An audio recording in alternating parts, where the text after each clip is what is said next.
Greetings, YouTubians, and welcome back to Wayne Sharp World, where today we have another Kizer to take a look at. This here is none other than the Kizer Cozy. Now, before I go any further into this review, I'd like to thank you guys for tuning in today. If you like what you see, please do me a huge favor, hit that subscribe button, follow along, and I will continue to bring you the content. Now, let's take a look at some overall specs on these knives right here.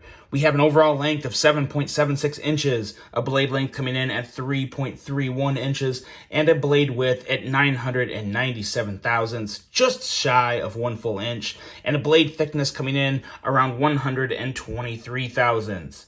We have a 154 cm steel blade with a drop point style blade with a flat grind, a handle length coming in at 4.5 inches, and a handle thickness of slightly difference between the two. We have on the black version here, we have a handle thickness of 554 thousandths, and on the green micarta version, we have a handle thickness of 520 thousandths. So just a hair thinner in terms of thickness with the green micarta version.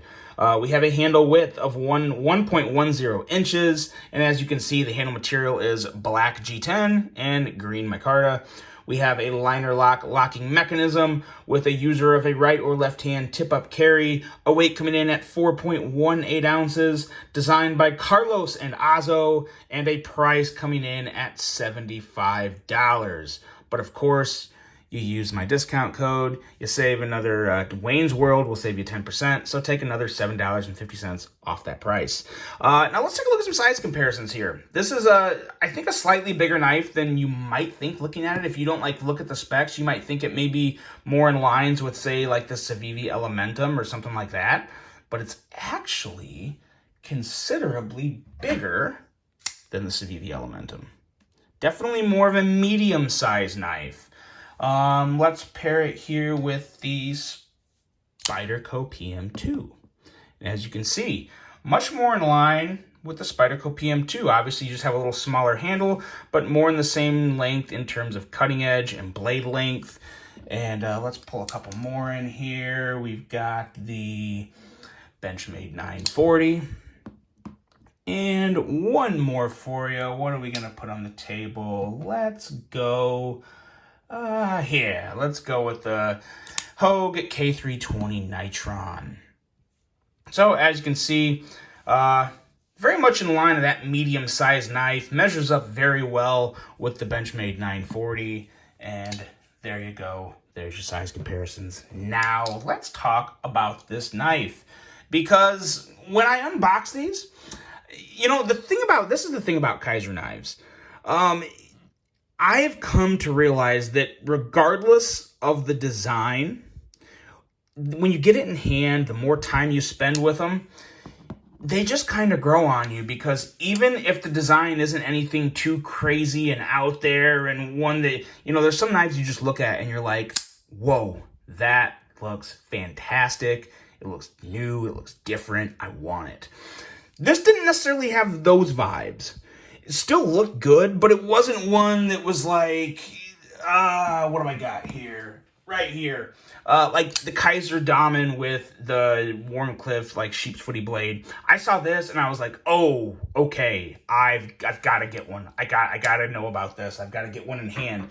And when I saw these, I was like, okay, that's very nice. It looks great. I'm sure it's got the good action and the ergos and all that stuff. You know, most Kizers are pretty solid. But there wasn't anything that really, immediately was like, okay, I gotta have it. But I'm glad I got this in hand, because the more time you spend with Kizers, you just appreciate the overall offering you get. And it starts off with a blade that, you know, is a basic drop point blade, but you got that edge at 19 thousandths, so it's nice and slicey with that tall flat grind. An excellent blade for just general EDC use. Usks? What's a usk? If you know what a usk is, maybe let me know that in the comment, because not sure how that just came out of my mouth. But just a nice, useful tip. Useful blade in general with a good length and a slicey edge. It really reminds me of the blade, at least just the blade. It reminds me of a combination of these two knives here. The Benchmade Bug Out and the Kizer Hiccup. So when you combine these two blades, actually, some people may just say, yeah, it just really looks like the like the hiccup in general. And there is some similarities to the hiccup, but there's also a lot of similarities to the bug out. This is a little harder to tell because it's the coated version.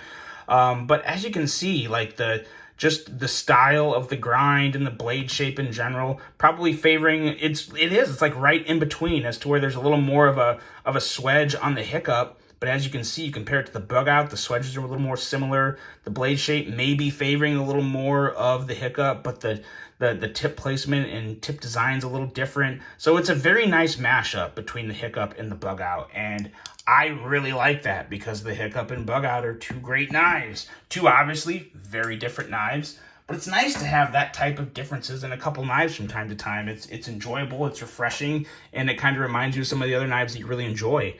But yeah, just kind of its own blade, but it reminds you of some other ones. And a flipper tab that we'll talk more about when we get to the action, but the flipper tab on this guy is perfect. It's perfect, and we'll talk more about that in action. Now, when it comes to ergos, that's probably the two biggest differences between these two knives here, because you have contoured G10 and flat micarta scales. The contouring and flatness obviously gives you the little difference in thickness, but the feel in hand is considerably different, in my opinion, especially when you use this choilish area here, which I do. When I use this knife, it's pretty much always going to be like this right here, and you feel the contouring in the handle. Very smooth, very good. Clips fine, as it usually is on a Kizer, no hot spots, good to go there. When you're holding the flat micarta version, it's still good, you know it's flat. It's kind of like holding a TRM Atom with contoured scales and the flat handle. It's very much like that. That's actually a really good comparison if you've ever handled both those types of scales on an Atom.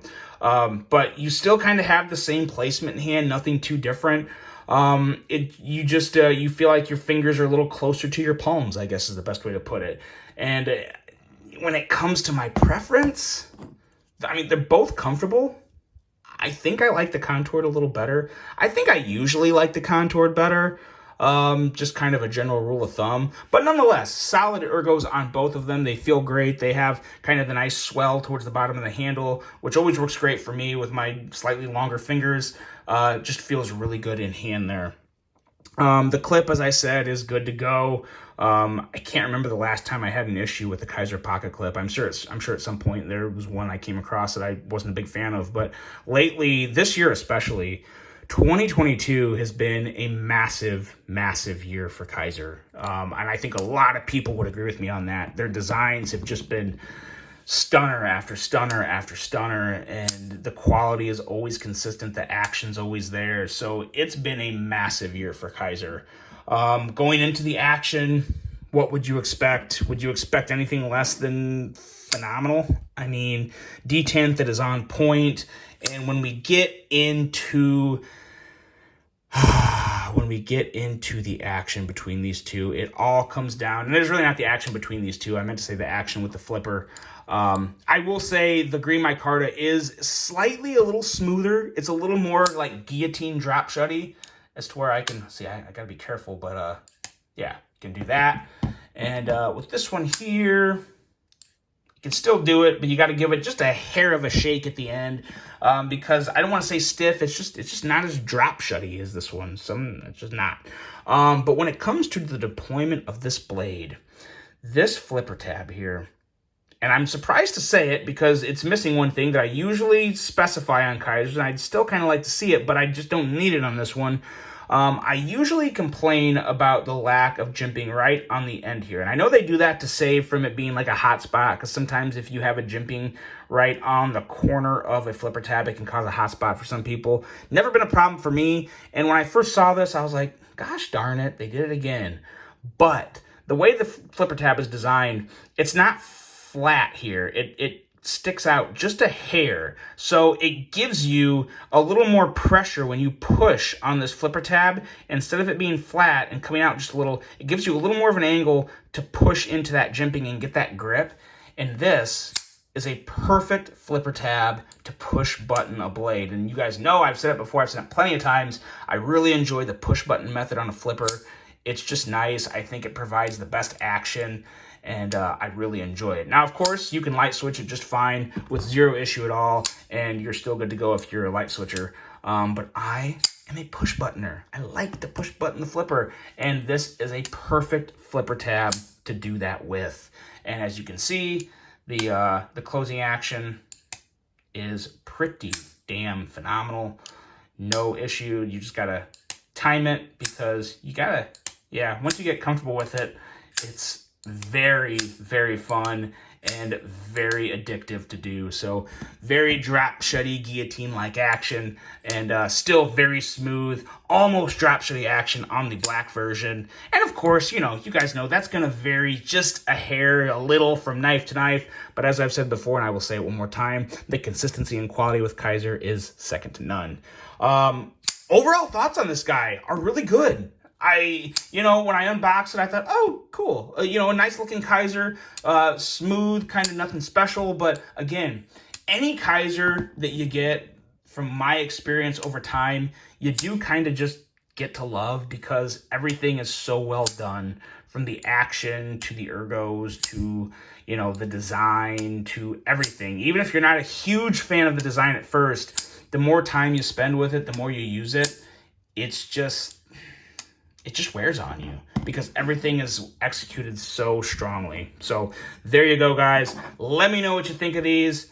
The Kizer Cozy, another solid offering at a very reasonable price from Kizer. They're going to be linked below. Hop on down, pick yourself one up if you want one. Let me know what you think of it. Hope you guys enjoyed this one. Hope you have a great rest of your day. And until the next one, I'm out.